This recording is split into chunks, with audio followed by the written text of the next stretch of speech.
everyone, this is Vani and welcome back to the channel. So we are starting question number 2 of exercise 7.3. In a laboratory, the count of bacteria in a certain experiment was increasing at the rate of 2.5% per hour. एक laboratory है जहाँ पर कि एक experiment चल रहा है and उसके अंदर जो बैक्टीरिया का काउंट है वो 2.5% पर आवर की रेट से इंक्रीज हो रहा है.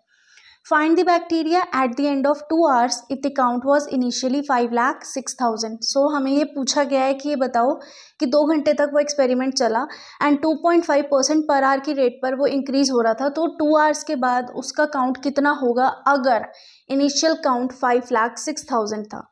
सो यहाँ पर देखो आपको इनिशियल काउंट दिया हुआ है 5,06,000. जहाँ पर भी इनिशियल वर्ड आ जाए वो हमारा क्या होता है, प्रिंसिपल अमाउंट होती है.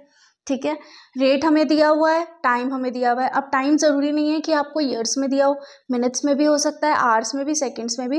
बच्चा टाइम तो टाइम होता है. ठीक है, तो यहाँ पर हम क्या करते हैं, अब आपका मेन क्वेश्चन होगा कि मैम सिंपल इंटरेस्ट या कंपाउंड इंटरेस्ट किसका फॉर्मूला लगाएं. सो आप खुद देखो, इंट्रोडक्शन पार्ट में आपको बताया था सिंपल इंटरेस्ट फिक्स टाइम के लिए यूज़ होता है एंड यहाँ पर हमारे पास क्या है, इंक्रीज हो रहा है. ठीक है, ज़रूर ये यहाँ फिक्स तो दिया है इन्होंने, बट हमें ये पूछे कि इंक्रीज हो रहा है तो हमें बताओ कैसे होगा ये. सो यहाँ पर हम क्या फॉर्मूला लगाते हैं, हम कंपाउंड इंटरेस्ट का फॉर्मूला लगाएंगे. ठीक है, हमारे पास ये है प्रिंसिपल अमाउंट, ये है हमारे पास टाइम एंड ये है हमारे पास रेट. ठीक है, तो अमाउंट क्या होता है, principal 1 plus rate upon 100 and time. आप लोगों को फॉर्मूला लिख लिख के याद करना है. जब भी क्वेश्चन करो, प्रैक्टिस करो, फॉर्मूला लिख के ही करना है. उससे क्या एग्जाम में आप भूलोगे भी नहीं कि भाई फॉर्मूला हमें लिख के आना है एंड प्लस वहाँ पर आपके फॉर्मूलेज भी याद हो जाएंगे.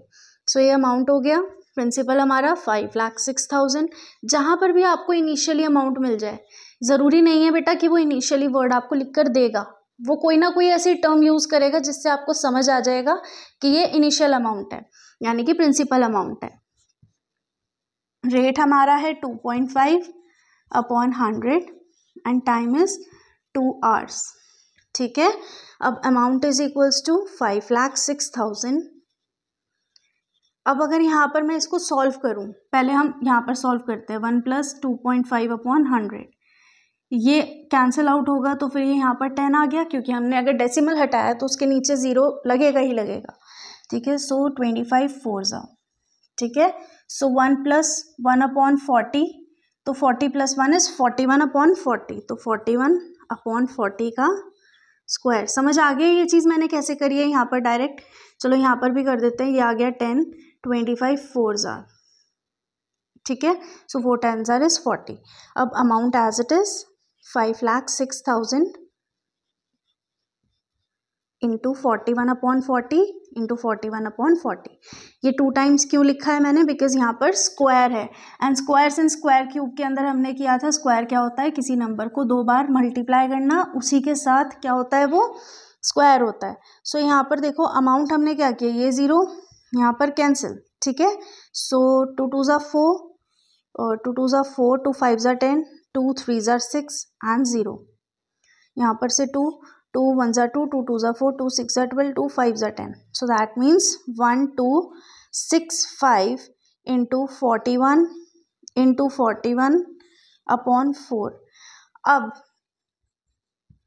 जब आप इस क्वेश्चन को सॉल्व करोगे आगे फर्दर, तो ये क्या हो जाएगा, आपका डेसिमल में आंसर आएगा. क्यों, क्योंकि ये जितने भी नंबर हैं ये सेम टेबल में नहीं आते हैं. 4 अलग में आता है एंड ये 41 अलग में आते हैं, ये अपनी ही टेबल में आते हैं, बल्कि 1 2 6 5 दूसरी टेबल का होगा. So that means in all हमारे पास क्या होगा, डेसिमल में आंसर आएगा.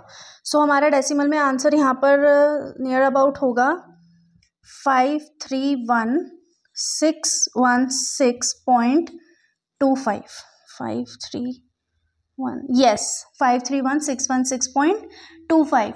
अब आप इसको पॉइंट में दे सकते हो, बिकॉज क्या है कि हमारे पास जो एक चीज़ है, कल मैंने आपको जो क्वेश्चन कराए थे उसमें बताया था, जो प्रीवियस वीडियो में क्वेश्चन था, पॉपुलेशन पूछी थी. बेटा पॉपुलेशन कभी भी हाफ में नहीं बताई जाती है, वो पूरी उसमें, चाहे आप अप्रॉक्स वैल्यू ले लो, बट यहाँ पर आप ये चीज़ नहीं करोगे. अगर आपसे इतना पूछे इतना ही आंसर करके आओगे.